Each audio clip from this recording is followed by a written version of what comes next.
جزاك الله خيرا شيخنا الفاضل. وقدا شيخ وحا فقرا nin la yiraahdo Axmed Daam oo isku magacaabay inuu yahay qabriga nabiga uu ilaaliyo ayaa ku riyooday.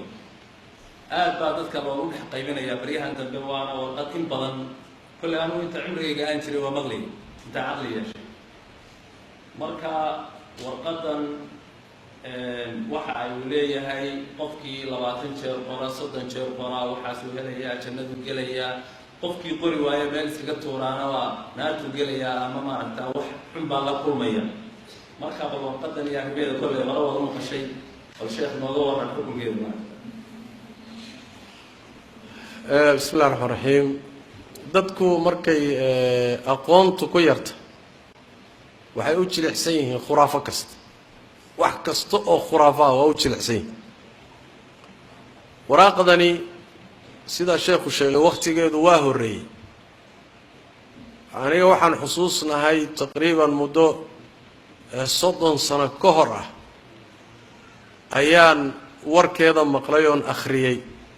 wadaadkan la leeyahay qabriga nabigu ilaalin jiray oo nabigu ku riyooday oo nabiga fariinta soo faray oo arintaas sidaas yiri oo faafiye yiri oo culimada waaweyn ee muslimiinta ay gaadhay oo ka hadlay Sheekh Ibn Baaz iyo culimadii waaweyn ee sunnada oo beeniyay oo yiri waa khuraafo.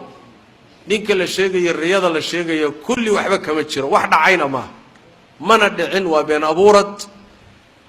muxuu ahaayay haddii janno lagu galahayo waraaq la koobiyeeyayna dee waa horaaba jannada la isaga wada dabaalan lahaa. haddiiba durdurada lagu helayo badeecadii uu nabigu ku sheegay sallallahu alayhi wasallam alaa inna silcata allahi qaaliya, ilaahay badeecadiisu waa qaali, badeecada allana waa jannada, iyo jannada waa badeeco qaaliya. waraaq la koobiyeeyay janno laguma galo.